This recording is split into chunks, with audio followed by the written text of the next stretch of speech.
اجاگر ورد صبح ہو ذکر تیرا اللہ اللہ اللہ اللہ اللہ اللہ اللہ اللہ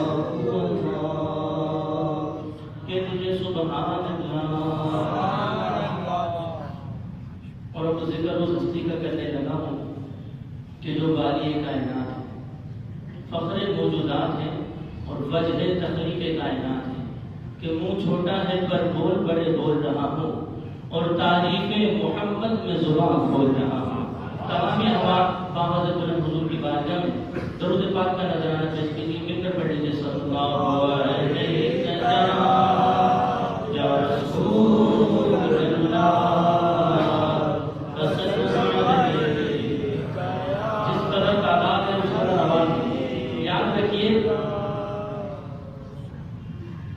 کہ درود پڑھ کر اگر کوئی ابتدا نہ کرے، درود پڑھ کر اگر کوئی ابتدا نہ کرے، اسے چاہیے کہ پھر ذکر مصطفیٰ نہ کرے، کیونکہ خدا کا ذکر کرے اور ذکر مصطفیٰ نہ کرے، ارے ہمارے منہ میں ہو ایسی زبان کبھی خدا نہ کرے۔ مل کے پڑھیں جی صلی اللہ علیہ وسلم یا رسول اللہ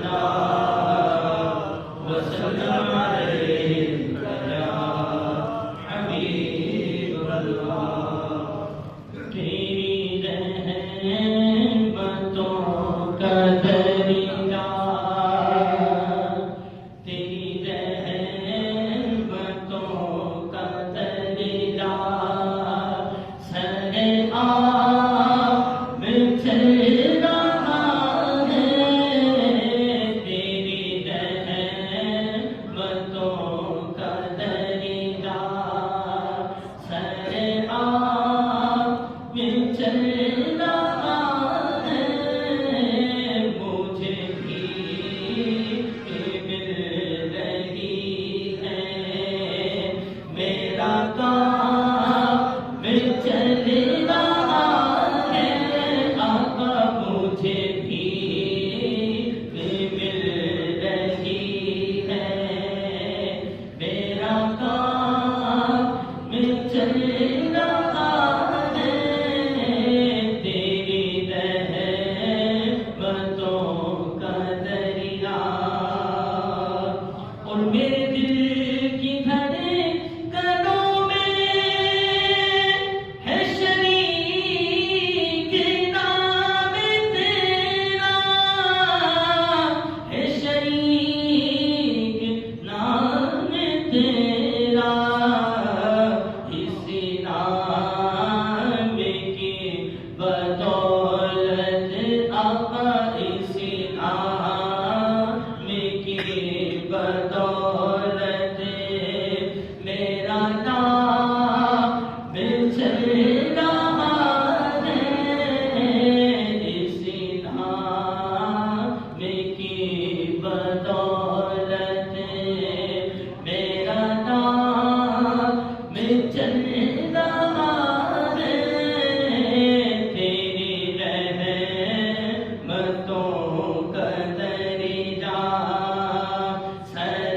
عام چل رہا ہے، تیری رحمتوں کا دریا۔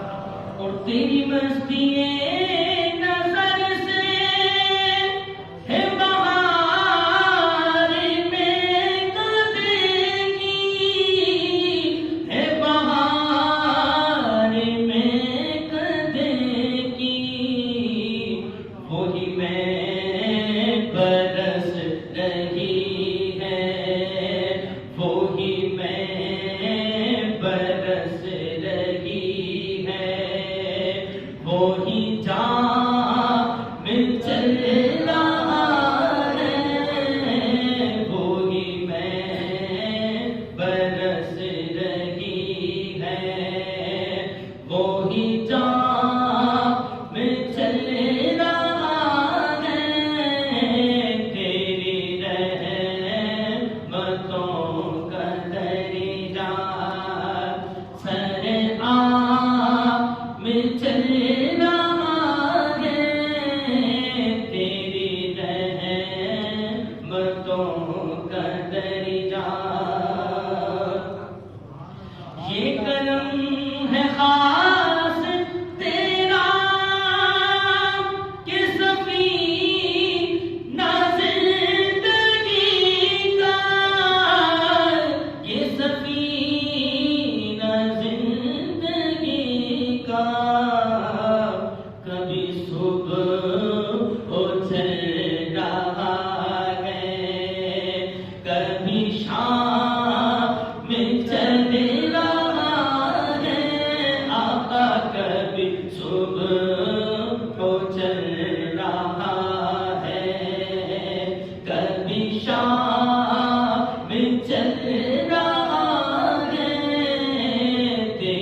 جو خدا میں چل رہا ہے تیری رحمتوں کا دریا، اور میرے دامن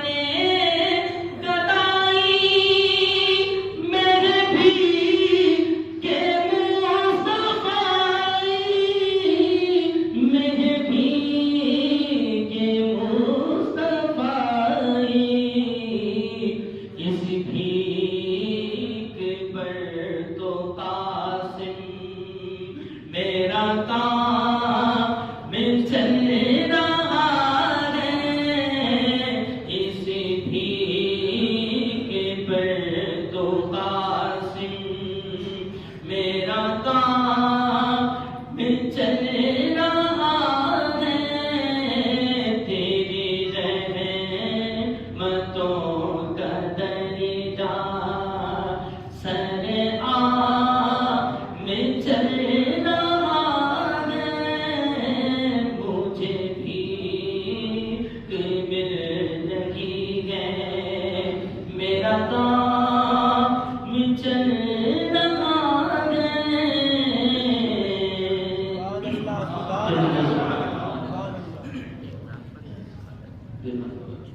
درود پاک پڑھیں صلی اللہ علیہ وسلم، یا رسول اللہ وسلم علیک یا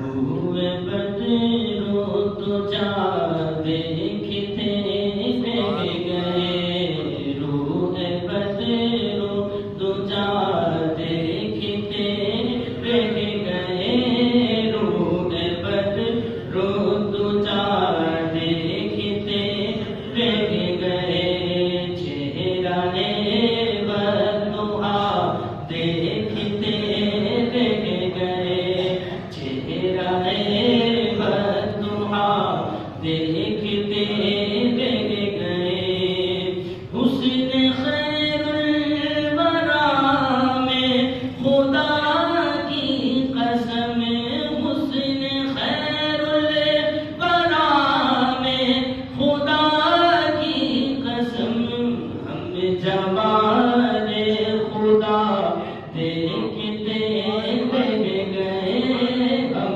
جمال خدا دیکھتے رہ گئے، چہرہ بددعا دیکھتے رہ گئے، اور ہم گنہگار پہنچے در پاک پر، ہم گنہگار پہنچے در پاک پر، اور زاہد و پارسا دیکھتے رہ گئے، زاہد و پارسا دیکھتے رہ گئے، چہرہ بددعا دیکھتے رہ گئے،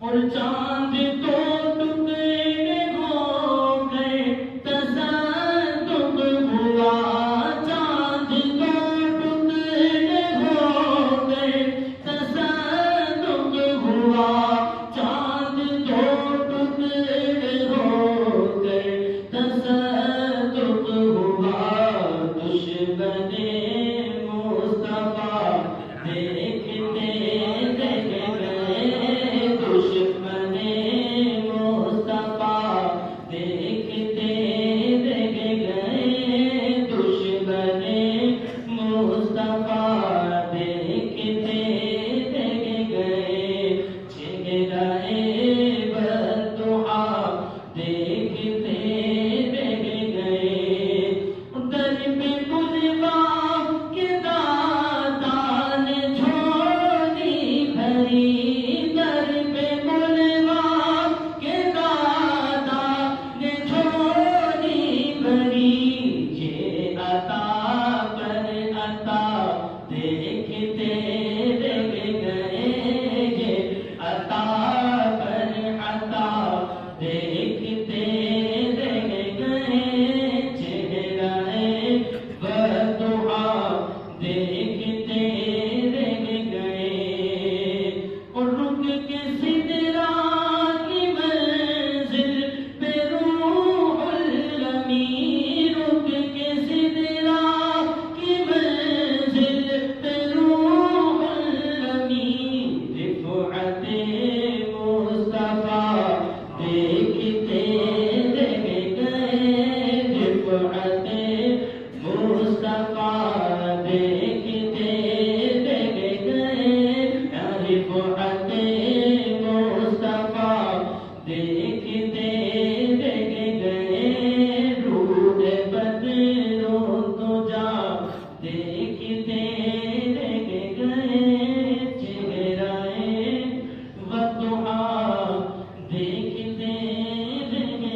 کے سر احترام قبلہ سائن فاروق احمد سومرو صاحب اپنے خطاب سے ہم سب کو مستفیض فرمائیں گے.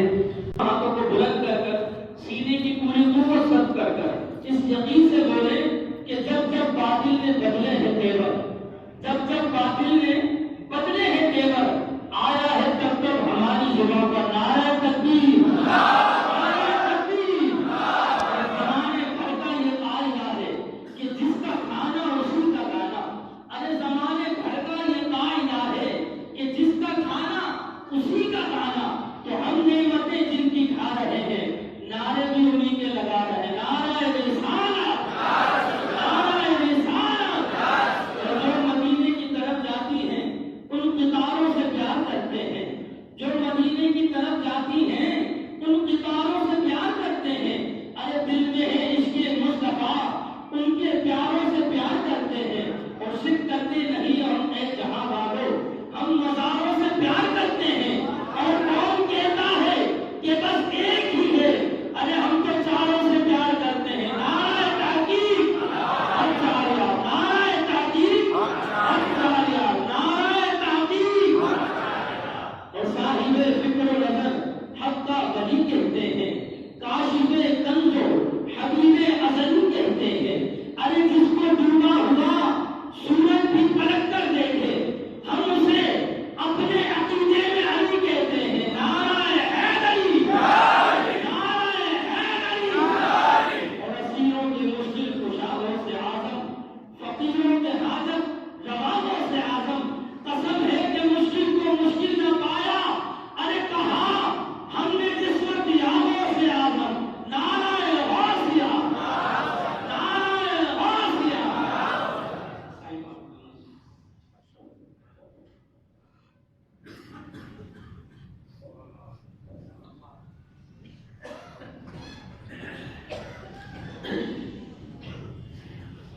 یہ باہر والے نے باپ بنتا ہے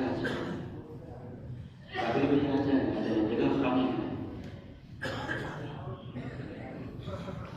اور سب کے نام لینا میں شروع کر دوں. آگے آگے آگے جگہ خالی ہے تو آ جائے.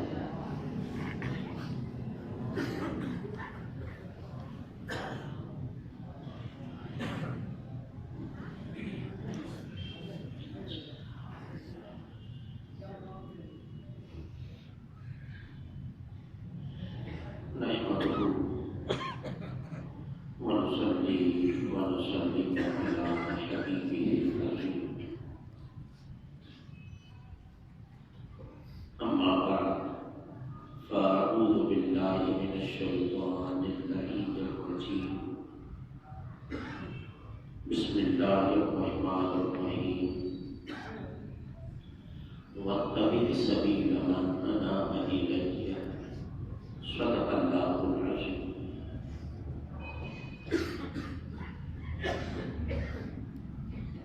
الا ان اولیاء اللہ لا يموتون بل ينتقلون من دار الى دار.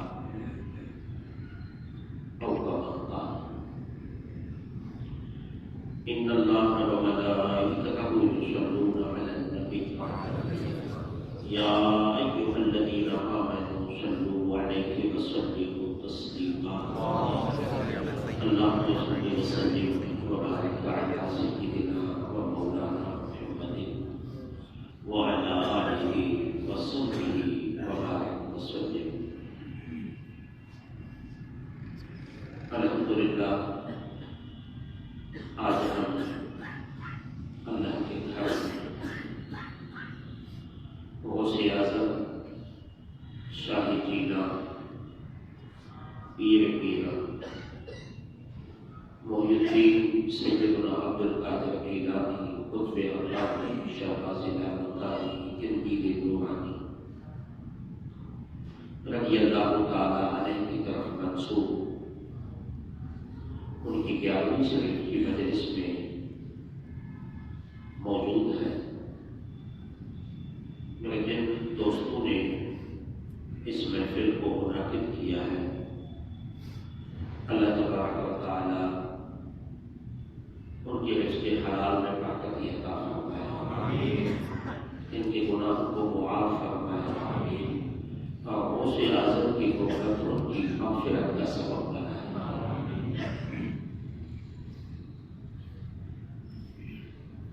اور ہم دعا گو ہیں کہ اللہ تعالیٰ ہمیں اس طرح محافل منعقد کرنے کی توفیق عطا فرمائے۔ میری یہ خواہش رہتی ہے کہ ہم جو باہر راستے میں عمومی خیرات کرتے ہیں، اگر ہم ان کو اپنی مسجدوں میں منتقل کرتے ہیں تو اس کے دو فائدے ہیں۔ ایک فائدہ یہ ہے کہ وہ لوگ جو باوجود مسجد نہیں آ پاتے، دعوت کی بنیادوں پہ وہ بھی آ جائیں گے۔ کہ آپ اپنے مہمانوں کو دعوت دیں گے کہ مسجد میں آ جائیں، لنگر بھی کھا کے جائیں، چیلم بھی کھا کے جائیں، سویم بھی کھا کے جائیں، اور مختصر میلاد کی محفل ہوگی، گیارہویں کی محفل ہوگی، ذکر خدا ہوگا، تلاوت قرآن ہوگی۔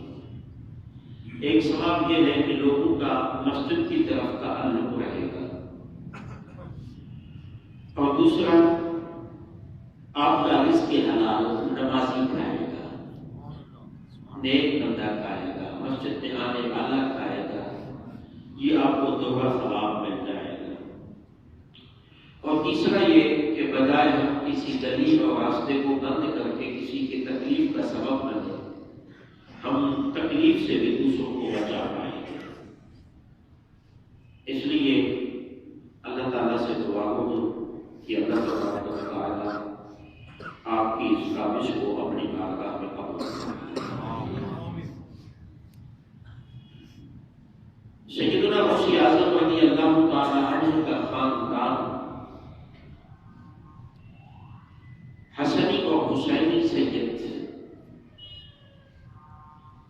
علی المرتضیٰ رضی اللہ تعالیٰ عنہ کے صاحبزادے ہیں۔ باپ کی طرف سے حسنی ہے، والدہ ماں کی طرف سے حسینی ہے۔ اور اب جسے بھی ولایت ملنی ہے، جس کا نام بھی اولیاء کی فہرست میں درج ہونا ہے، سب سے پہلے اس کی ولایت کے مقام پہ حضرت غوث اعظم رضی اللہ تعالیٰ عنہ منظور فرماتے ہیں۔ اس کے بعد حضرت علی المرتضیٰ رضی اللہ تعالیٰ عنہ توجہ فرماتے ہیں۔ اس کے بعد آقا علیہ الصلوۃ والسلام کی بارگاہ سے انہیں سند ولایت عطا ہوتی ہے۔ میں نے عرض کیا کہ شاہ جیلان رضی اللہ تعالیٰ عنہ حسنی حسینی سید ہیں، مولائے کائنات کے صاحبزادے ہیں۔ میں تھوڑا پس منظر میں اس لیے جانا چاہتا ہوں کہ خاندان کی اہمیت کا بھی کچھ پتہ لگ جائے۔ حضور نے فرمایا انا مدینۃ العلم وعلی بابها، میں علم کا شہر ہوں اور علی اس کا دروازہ ہے۔ نبی علیہ الصلوۃ والسلام نے اپنے آپ کو ولایت کا شہر نہیں، نبوت کا شہر نہیں، بلکہ علم کا شہر بتا کے یہ پیغام دیا کہ علم کا درجہ ولایت سے مقدم ہے۔ علم ہے تو ولایت بھی ملتی ہے، علم نہ ہو تو ولایت نہیں ملتی۔ حضرت سلطان باہو رحمۃ اللہ علیہ فرماتے ہیں کہ باجو علم جو کرے فقیر تب کافر کرے دیوانہ ہو۔ بغیر علم کے کوئی رسمی پیر بن جائے تو بن سکتا ہے، لیکن قابل نہیں بن سکتا۔ قابل کے لیے شرط ہے کہ علم بھی ہو، اپنے علم پہ عمل بھی ہو۔ یا میں نے کئی بار کہہ چکا ہوں، جب عالم اپنے علم پہ عمل کرے اسے ولی کہتے ہیں۔ تو حضرت آقا علیہ الصلوۃ والسلام نے فرمایا میں علم کا شہر ہوں، اور کعبۃ اللہ جہاں مکۃ المکرمہ میں جہاں کعبۃ اللہ ہے، ان کو قرآن نے شہر نہیں کہا، ام القریٰ کہا، گوٹ۔ اور اپنے کو مدینے کا شہر کہا، اور یہ تاریخی حقیقت ہے کہ عرب میں اس وقت بھی مکہ سب سے بڑا شہر تھا، تجارتی مرکز تھا، اور قرآن نے دوسری جگہ پہ بغیر نام لیے لا اقسم بہذا البلد، محبوب میں شہر مکہ کی قسم کھا رہا ہوں۔ جو شہر تھا قرآن نے اسے گاؤں کہا، اور مصطفیٰ علیہ السلام فرد واحد ہے، اپنے آپ کو علم کا شہر کہا۔ یہ شہر اور گاؤں میں کیا فرق ہے؟ گاؤں کے مسائل شریعت میں جدا ہے، شہر کے مسائل شریعت میں جدا ہے۔ گاؤں والوں پہ جمعہ کی نماز فرض ہونی چاہیے، اتنا آپ کو پتہ ہونا چاہیے کہ جمعہ گاؤں میں جمعہ کی نماز فرض پڑھ لے تو ہو جائے گی، اگر کوئی نہ کر پائے توجہ اور ظہر کی نماز ادا کر لے تو وہ گنہگار نہیں بنے گا۔ یا شہر میں تو آپ جمعے پہ نہ آئے، گھر میں ظہر پڑھ لے تو گنہگار گناہ ہے، سوا یہ کہ کوئی ایسے حالات ہو جائے، مخصوص حالات جیسے 2-4 ماہ پہلے تھے، تو ان دنوں میں تو گھر میں نماز پڑھنا مسجد میں نماز پڑھنے سے زیادہ افضل تھا۔ لیکن یہ بھی المیہ ہے کہ چلو چھوڑ دو۔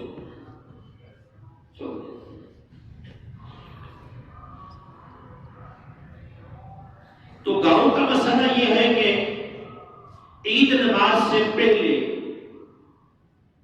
گاؤں والوں نے قربانی کرنی تو اس کی ہو جاتی ہے، شہر والوں نے کی تو اس کی نہیں ہوگی۔ تو گاؤں کے اور شہر کے مسائل مختلف ہیں۔ اب گاؤں اور شہر میں فرق کیا ہے؟ جہاں انصاف آپ کو مل سکے، چھوٹی موٹی عدالت یا تھانہ ہو، اور جہاں پہ ضرورت کی ہر چیز آپ کو مل سکے اسے شہر کہتے ہیں۔ جہاں پہ کچھ چیزیں ملیں اور کچھ چیزیں نہ ملیں اسے گاؤں کہتے ہیں۔ تو مصطفیٰ نے یہ نہ کہا کہ میں علم کا گاؤں ہوں، کہ میرے پاس یہ چیز ہے یہ چیز نہیں ہے، یہ چیز ہے یہ چیز نہیں ہے، یہ اس وقت چیز ہے اس میں کل مجھے ملے گی، ابھی مجھے کچھ پتہ نہیں ہے، جبرائیل آئے گا تو بتائے گا۔ نہیں، فرمایا انا مدینۃ العلم، میں علم کا شہر ہوں، اور شہر بھی ایسا ہوں جو سوال کرو گے مصطفیٰ عطا فرما دے گا۔ کیونکہ شہر کہتے ہی اسے جہاں پہ ہر چیز مل پائے، اور جہاں پہ ہر چیز نہ ملے اسے شہر نہیں کہتے۔ اور پھر فرمایا علی بابھا، شہر میں داخل ہونے کے لیے تو دروازہ چاہیے۔ دروازہ پہلے زمانے میں بڑے بڑے شہروں میں بڑے بڑے فصیل ہوتے تھے، قلعے بنے ہوئے ہوتے تھے۔ یہ پکا قلعہ آپ کے سامنے ہے، کچا قلعے کے تو گیٹ وغیرہ چلے گئے، تو پکے قلعے کی گیٹ ابھی بھی سلامت ہے، آپ نے دیکھے ہیں۔ تو کیا یہ ممکن ہے کہ بغیر گیٹ کے کوئی اتنی بڑی موٹی دیوار سے اندر آ جائے؟ نہیں تھا۔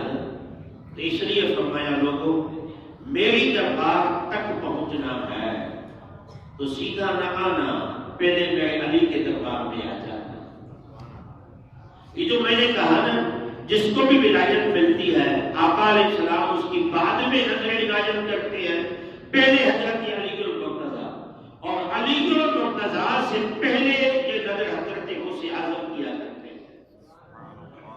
فرماتے ہیں کہ میں بہت ہی چھوٹا تھا، بغداد میں تھا، آقا علیہ السلام آئے اور آ کے فرمایا عبد القادر خطاب کیوں نہیں کرتے؟ تبلیغ کرو، خطاب کیوں نہیں کرتے؟ تو میں نے عرض کیا آقا یہاں بہت بڑے عالم موجود ہیں، میں چھوٹا سا بچہ ہوں، ان فصحائے عرب کے سامنے، عرب کے بلیغ لوگوں کے سامنے، بڑے لکھے لوگوں کے سامنے میں عجمی شخص کیا گفتگو کر سکتا ہوں؟ آقا میری اتنی مجال تو نہیں،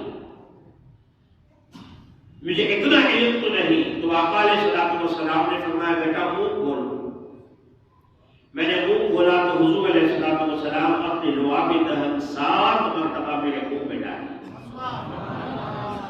کہتے ہیں بس یہ حضور کی مبارک پانی جو تھوڑا میرے منہ میں حلق میں آیا، اب اس کا کمال یہ تھا کہ لفظ میری زبان کے محتاج ہوتے تھے، میری زبان لفظوں کی محتاج نہیں ہوتی۔ اب کمال یہ ہو گیا۔ پھر شاہ جینا فرماتے ہیں کہ دوسرے دن حضرت علی المرتضیٰ آ گئے، کہا بیٹے خطاب کیوں نہیں کرتے؟ اب مصطفیٰ کے فیض حضرت غوث اعظم کو مل چکا، اب مولا کائنات فیض دینے آئے کہ بیٹا خطاب کیوں نہیں کرتے، فیض کیوں نہیں پھیلاتے، علم کیوں نہیں پھیلاتے، تبلیغ کیوں نہیں کرتے؟ تو میں نے وہی عرض کہ حضور بڑے بڑے علماء ہیں، بڑے بڑے فصیح و بلیغ میں ادبی شخص ہو جی، ایک دیہی آدمی آئے جس کو سندھی بھی پوری نہ آئے، ان کو آپ ممبر میں بٹھا دے کہیں اردو میں خطاب کرو، کر پائے گا؟ نہیں نہیں۔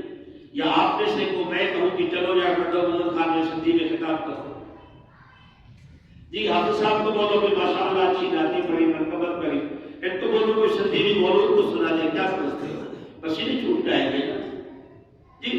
تو حضرت شاہ جینا نے حضرت علی المرتضیٰ کو عرض کی کہ آقا مجبور ہو، ان بڑے بڑے پڑھے لکھے لوگوں کے سامنے میں عجبی بچہ کیا گفتگو کر سکتا ہوں؟ تو حضرت علی المرتضیٰ نے 6 مرتبہ لعابی کا حق میرے منہ میں ڈالا، تو میں نے عرض کی آقا 7 پورا کر لیں، کہ 7 کا عدد مقدس ہے۔ پھر میں نہیں بیٹا، مصطفیٰ کے عدد کی وجہ سے 7 نہیں کروں گا، 6 ہی صحیح۔ دینے میں بھی برابری کہ حضرت علی نے نکر کی دنیا کو عقیدہ دیا تھا کہ میرے دروازے پہ آؤ، میرا کام صرف تمہیں مصطفیٰ کے دروازے پہ پہنچانا ہے، دینا اس کا کام ہے۔ پھر فرماتے ہیں کہ میں نے خطاب شروع کیا، فتویٰ لکھا۔ جب میں نے خطاب شروع کیا تو بغداد کے 200 بڑے علماء، یہ عدم برداشت بھی ایک بہت بڑا مرض ہے۔ کسی کی عزت کسی سے گوارا بہت ہی کم ہوتی ہے، تو عزت گوارا نہیں ہوتی تو اونچے ہتھ گردوں پہ ادھر آتے ہیں۔ کہنے لگے یہ کل کا بچہ جب خطاب کرنے بیٹھتا ہے تو 70,000 کا مجمع بغداد میں جمع ہو جاتا ہے جی۔ آج اگر 70,000 لاکھ کا مجمع طاہر قادری جمع کر دے، مولانا الیاس قادری صاحب جمع کر دے، تو بات سمجھ میں آتی ہے کہ آبادی بھی زیادہ ہے، وسائل بھی زیادہ ہے۔ اس وقت جب آبادی بھی کم تھی، لاؤڈ اسپیکر بھی نہ تھا، غوث اعظم خطاب فرمایا کرتے تھے، 70,000 کے لوگوں کا مجمع ہوتا تھا، اور کمال یہ ہوتا تھا کہ بغیر لاؤڈ اسپیکر کے جس طرح پہلا آدمی پہلی صف والا سنتا تھا، اسی طرح آخر والا بھی سنتا تھا۔ کیونکہ ہوا غوث اعظم کے حکم میں تھی، ہوا کو حکم کرتے تھے کہ میرا آواز ان تک پہنچا دو۔ اب ہمارا معاملہ کیا ہے؟ ہم تو ایکو پہ لاؤڈ اسپیکر پہ بولنے والے ہیں۔ جو لاؤڈ اسپیکر کے ساتھ بیٹھ جائے تو وہ کان بند کرے، اور جو تھوڑا دور بیٹھے تو وہ جو کان جب تک مکمل توجہ نہ دے تو سن نہ پائے۔ تو آج کا جدید دور میں غوث اعظم کی کرامت کا مقابلہ نہیں کر سکتا۔ جس طرح پہلا آدمی سنتا تھا اسی طرح آخری آدمی سنتا تھا، اور بعض اوقات جب آپ خطاب فرمایا کرتے تھے تو 40 میتیں اٹھتی تھی۔ ہمارے کتاب میں کسی کے آنکھوں سے آنسو بہ نکلے تو خطیب بھی خوش ہوتا ہے، یا بے ساختہ کسی سے سبحان اللہ نکل جائے تو خطیب کا چہرہ دیکھنے کے قابل ہوتا ہے کہ چلو خدا کو پسند آیا یا نہ آیا، لوگوں نے تو محبت کر دی۔ اور بعد میں ہم پوچھتے ہیں کیسا کتاب تھا، لگا اچھا کیا؟ اگر کوئی کہہ دے اچھا کیا تو یہ نفس بتا خوش ہوتا ہے کہ واہ واہ واہ میں نے کتنا اچھا کتاب کیا۔ اگر کوئی اصلاح کرنے کے نہیں حضرت ٹائم آپ نے بہت زیادہ لے لیا تو کیا کہیں گے؟ تو وہاں بھی ہو گیا تھا، مجھے غوث کی شان نظر نہیں دے رہی۔ یہ 40 باتیں ہوتی تھی۔ کیا ہوتا تھا؟ خدا کا فیض اتنا آتا تھا، گنبد خضرا کا فیض اتنا آتا تھا کہ برداشت سے باہر ہو جاتا تھا، لوگ بری کر جاتے تھے۔ اور پھر جب خطبہ دیتے تو الحمدللہ کہتے تھوڑی دیر کے لیے رک جاتے، پھر دوبارہ الحمدللہ نحمدہ و نستعینہ سے اپنے خطبے کا آغاز کرتے۔ تو لوگوں نے پوچھا حضرت بات سمجھ میں نہیں آئی، یہ الحمدللہ کہہ کے آدھے منٹ کی آپ خاموشی اختیار کر لیتے ہیں، کیوں؟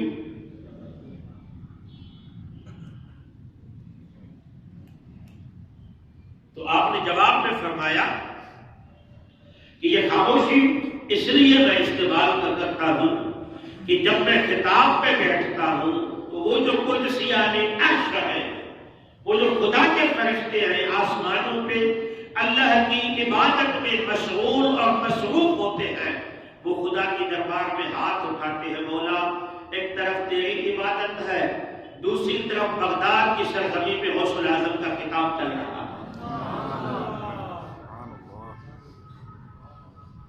فرشتے اللہ کے دربار میں عرض کرتے ہیں، مولا ایک طرف تیری عبادت ہے، دوسری طرف غوث اعظم کا خطاب چل رہا ہے، مولا اجازت دیتے علم کی مجلس میں جا کے ہم بھی غوث اعظم سے علم لے کے آئے۔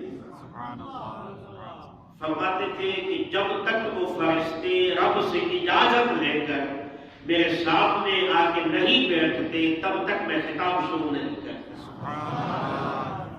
کمال ہے، جنات سننے کے لیے آئیں، فرشتے سننے کے لیے آئیں، انسان سننے کے لیے آئیں، ہزاروں کا مجمع دے کے 200 علماء نے فتویٰ دیا کہ عبد القادر ابھی تک اتنا عالم نہیں بنا کہ خطاب کر سکے یا فتویٰ دے سکے۔ آج تو کوئی پابندی نہیں ہے، آج کے دور میں کسی پہ کوئی پابندی نہیں، جس کا جی چاہے لاؤڈ اسپیکر لے کے شروع ہو جائے، نہ کہ خطاب پہ، نہ کسی فتویٰ پہ، نہ کسی مسئلہ بتانے پہ، جو جی میں آیا بس بول دیا۔ اور ماشاءاللہ جتنے خطیب زیادہ ہیں، جتنے علامہ زیادہ ہیں، اتنے مفتی بھی زیادہ ہو گئے۔ مجھے تو خوف آتا ہے بعض اوقات، جس طرح لفظ ملا بدنام ہے نا، کوئی ملا بدنام ہے نا، یہ جس تعداد میں مفتی ہمارے یہاں پیدا ہو گئے ہیں نا، لگ رہا ہے کہ یہ مفتی لفظ کوئی بدنام کر دیں گے۔ انتہائی پاکیزہ لفظ ہے، انتہائی معاصر لفظ ہے، انتہائی کام والا لفظ ہے، اور اس کو ناکارہ لوگوں نے اپنے اوپر رکھ دیا، اب سب مفتی بن گئے۔ تو دیکھیے 200 علماء غوث اعظم کے علم کے اعتراض کر رہے ہیں، بادشاہ کے پاس گئے فتویٰ لے کے کہ عبد القادر کو منع کرے، خطاب کرنا ہر خاص ناقص کا کام نہیں ہے۔ اعلیٰ حضرت نے فرمایا نعت پڑھنا اور خطاب کرنا تیز دھار تلوار پہ چلنے کی مانند ہے۔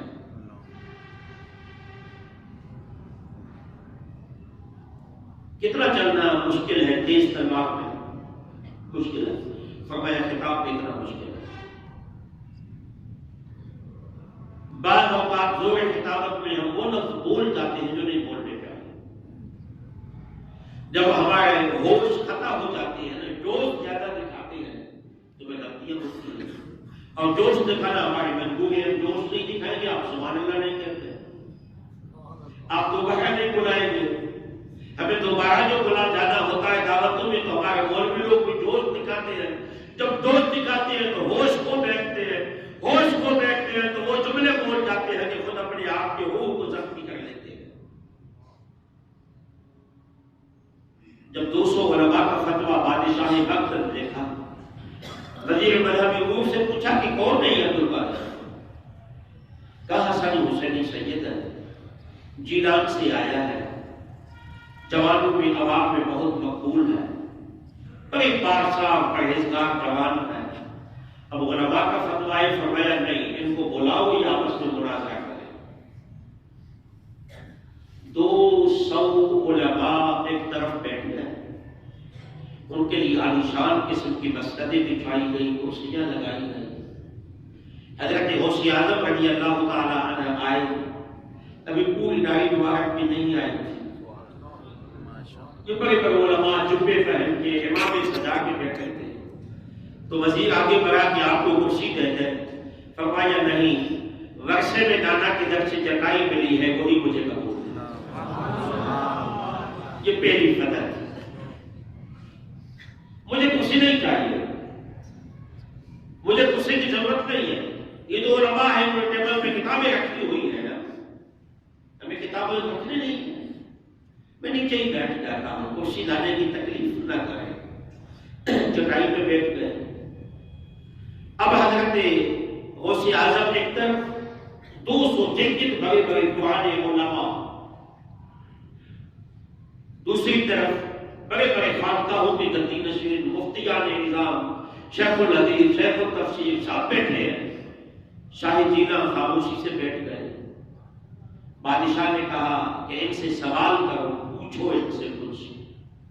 غوث اعظم سے فرمایا، عرض کیا کہ حضور آپ ان سے کچھ پوچھیں، ان سے سوالات کریں. فرمایا جیسے کل ہی مصطفیٰ علم کی خیرات دے کے گئے ہیں، اسے کسی اور سے سوال کرنے کی حاجت نہیں ہے. اتنا دے کے گئے ہیں کہ میں کسی سے کیا پوچھوں؟ پوچھتا تو وہ ہے جس کے پاس علم نہ ہو.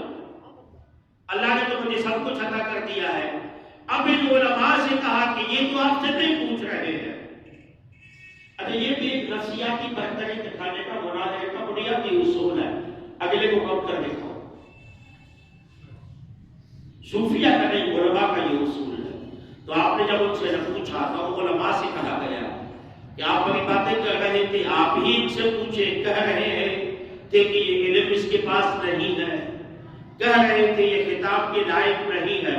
تو فتویٰ اور خطیب کے لیے کیا کیا شرائط ہیں وہ ان کو بتائیں، پھر آپ ان کو دیکھیں کہ ان میں یہ شرائط موجود ہے کہ نہیں ہے. اب سارے کے سارے علماء خاموش، کسی کو سوال کرنے کی ہمت نہیں ہوئی. تو حضرت غوث اعظم نے وزیر مذہبی امور سے کہا کہ اب ہم فقیروں کو اجازت.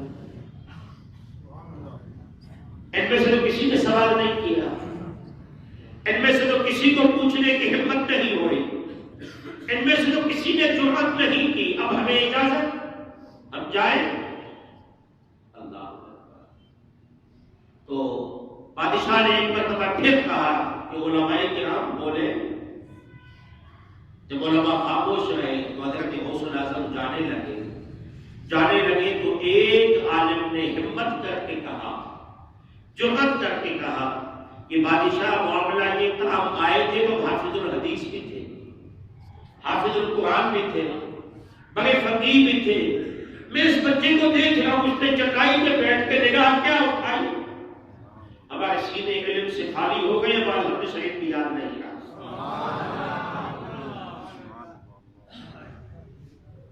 جب کو الحمد نہ آئے وہ عالم سے کیا سوال کرے.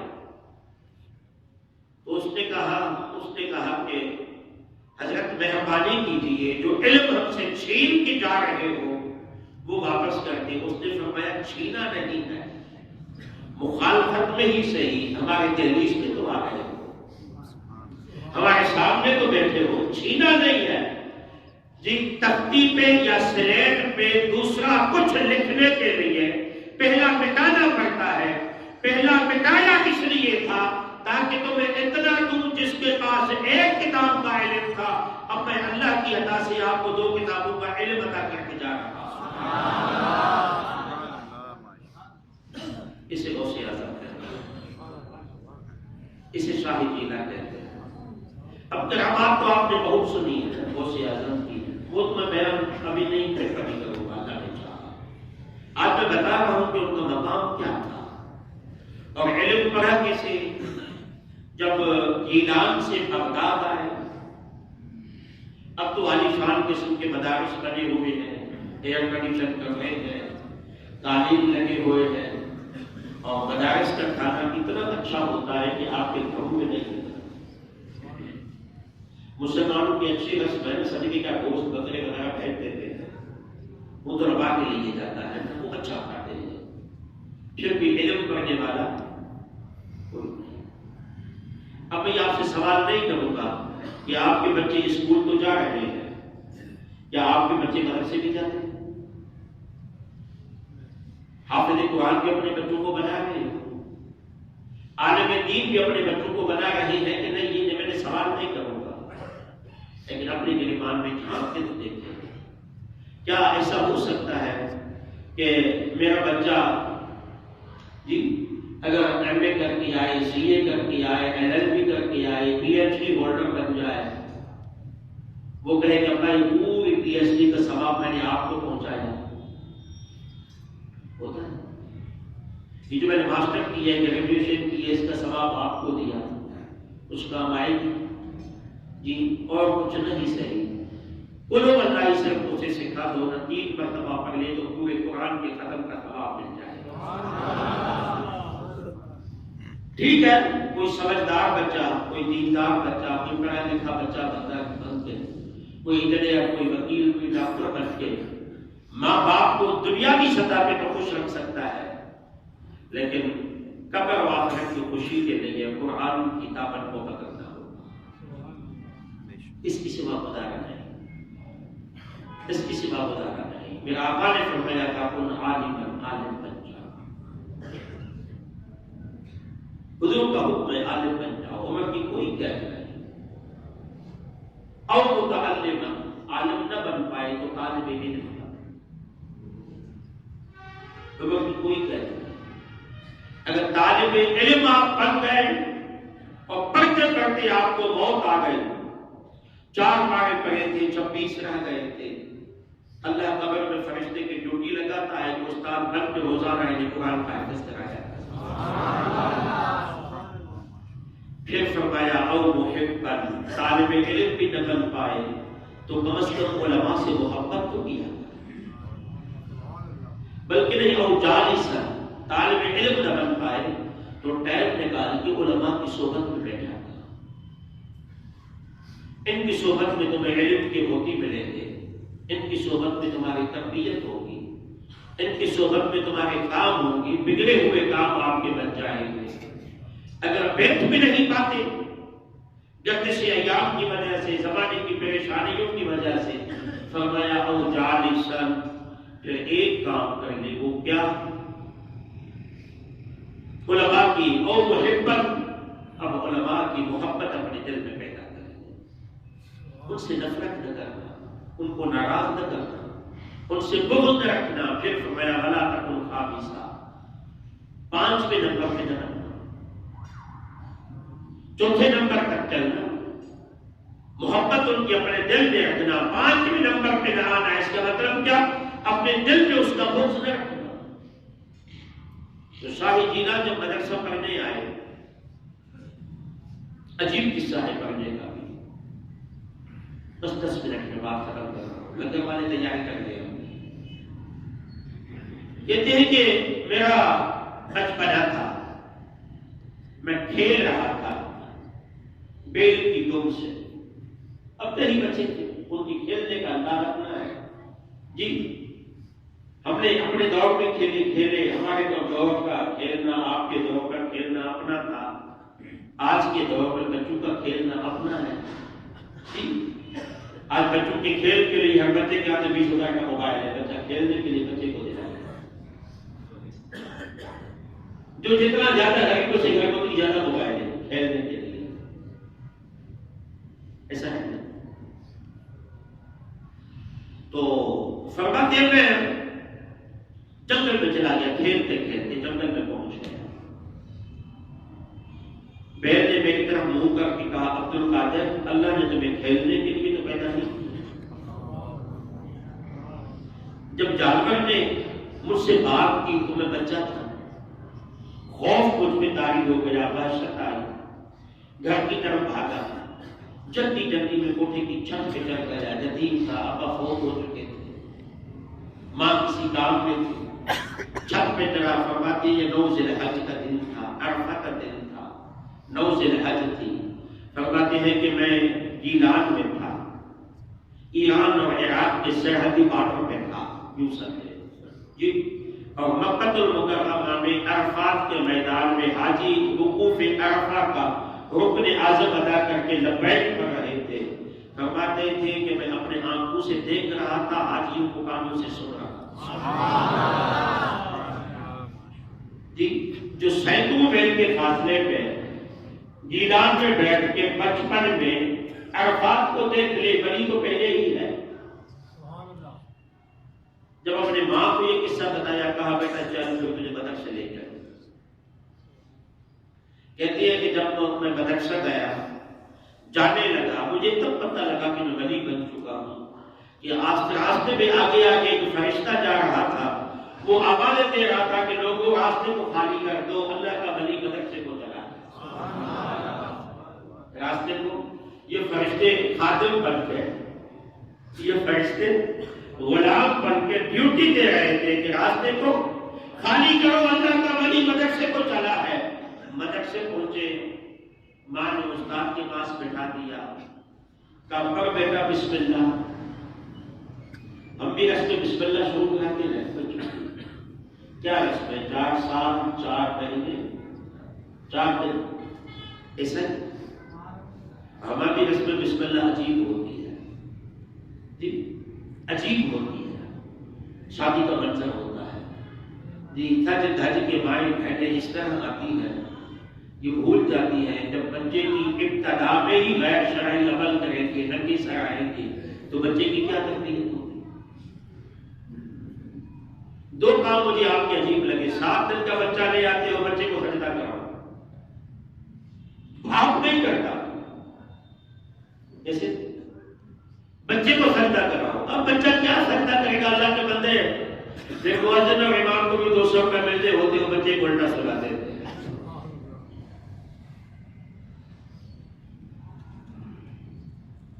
کہیں اسلام میں نہیں کہ 7 دن کے بچے کو سجدے کراؤ، خود کرو. بچہ دیکھے گا، اس کو خود بخود عادت بن جائے گی. باپ کو سجدہ کرتا نہیں. اور دوسرا دولہا جو ہے وہ کیا نفل پڑے گا جی. 20,000 میں بیوٹی پارلر سے خرچہ کر کے آیا، بغیر وضو کے نفل پڑھ کے چلا جاتا ہے. میں مذاق نہیں کر رہا، میں نے دیکھا ہے، میں نے دیکھا ہے. میں اس دن سے دروازہ نہیں کھولتا ہوں، ان لوگوں کو منع کرتا ہوں، کھولو ان کے لیے درباری مسجد کے. میرے نفل پڑھنے ہیں تو گھر میں پڑھ لو، مسجد میں کیوں؟ اور پھر دوسرا میں نے ایک صاحب کو کہا تھا یہاں پہ ہی، تو کہا میں باہر کھڑا تھا، آج کو مسجد کو کھولنے میں نہیں کرتی ہوں. بولا دولہا نفل پڑھے گا. میں نے کہا پانی تو نہیں ہے. بولا نہیں، وضو کرے گا بھی نہیں، بیوٹی پارلر سے بھی آیا. بغیر وضو کی نماز تو توہین نماز کی وجہ سے انسان کو کافر بنا دیتی ہے. وہ مسلمان تک نہیں رہتا، نماز کیا پڑھے گا؟ پہلے سے کلمہ پڑھا کہ مسلمان تو کرو. میں نفل پڑھنے سے منع نہیں کر رہا.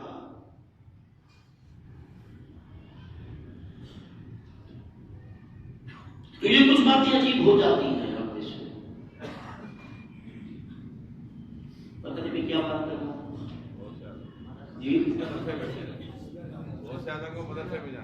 جی. تو غوث اعظم مدرسے چلے گئے. راستے کو خالی کرو، اللہ کا ولی مدرسے کو جا رہا ہے. استاد کے سامنے بیٹھے، استاد نے کہا پڑھ بیٹا بسم اللہ. خاموش. بیٹا پڑھ لینا بسم اللہ. خاموش. اب غصہ آنا تو فطری عمل ہے. استاد کو غصہ آیا، پڑھتے کیوں نہیں؟ تماچا مارو ہوگا.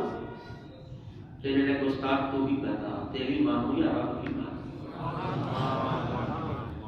استاد بے چین ہو گئے. کیا رب نے کیا کہا ہے بسم اللہ نہ پڑھو؟ کہا ہاں رب نے کہا ہے کہ بسم اللہ نہ پڑھو. استاد اور بے چین ہو گئے. بیٹا کہاں سے پڑھ کے آیا ہے؟ تمہاری ماں تو کہہ رہی ہے اس کا پہلا دن مدرسہ کا ہے، بسم اللہ سے شروع کراؤ. استاد نے کہا نہیں میں استاد ایسا نہیں ہے. اللہ قرآن میں فرماتا ہے وَإِذَا قَرَأْتَ الْقُرْآنَ فَاسْتَعِذْ بِاللَّهِ مِنَ الشَّيْطَانِ الرَّجِيمِ. جب قرآن پڑھو تو اعوذ باللہ پڑھا کرو. آپ بسم اللہ کہہ رہے ہو، آپ بتاؤ کس کی مانو؟ آپ کی مانو یا رب کی مانو؟ قرآن پڑھو تو بسم اللہ سے نہیں، اعوذ باللہ سے شروع کرا کرو. اعوذ باللہ من الشیطان الرجیم. اور آپ کہہ رہے ہیں بسم اللہ پڑھو. استاد سمجھ گئے یہ پڑھنے والا نہیں، یہ پڑھانے والا ہے. یہ سمجھنے نہیں آیا، یہ سمجھانے آیا ہے. یہ سیکھنے نہیں آیا، یہ سکھانے کے لیے مجھے آ گیا ہے، سکھانے کے لیے۔ اللہ کمال ہے۔ استاد نے کہا بیٹا اب پر اعوذ باللہ، اب استاد کے منہ پہ ہاتھ رکھ دیا۔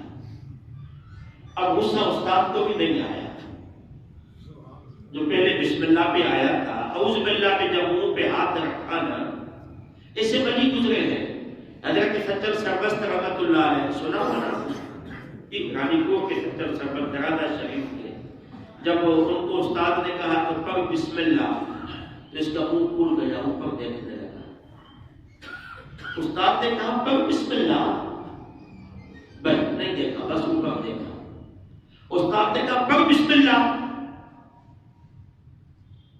جب نہ دیکھا تو استاد نے غصے بھی آ کے تماچا دے مارا تو کیا کہنے لگی، ملا مار نہ منہ سبق کو پڑھنا تن سجل بسم، سمجھ گیا ہے جی؟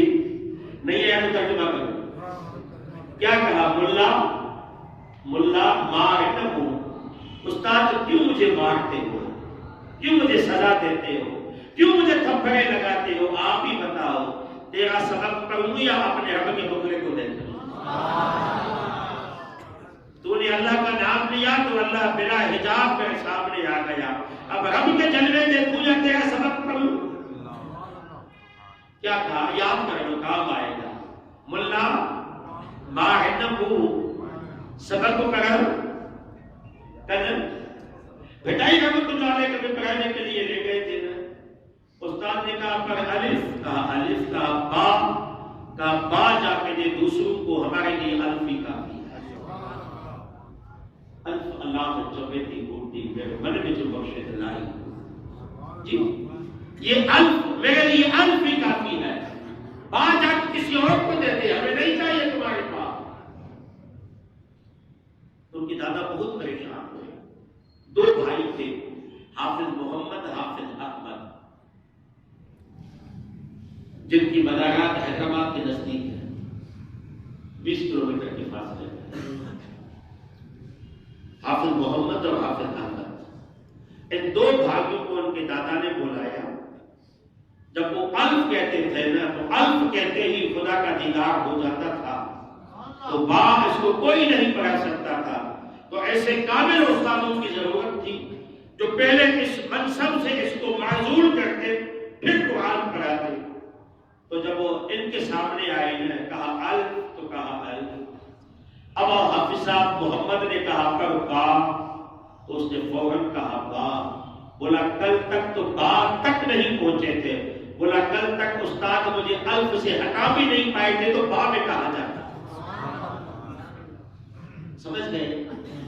کل تک تو میں اللہ کے جلووں میں الف اللہ، اللہ کے جلووں میں تم تھا، تو با تک بولی با تک میں نہیں پہنچ پا رہا تھا۔ تو استاد نے ان کو کہا بیٹا پر اعوذ باللہ، تو ان کے منہ پہ ہاتھ رکھ دیا، ہاتھ رکھ کے فرمانے لگے کہ بس پہلے دن 18 پارے قرآن کی یاد سنا دیجیے۔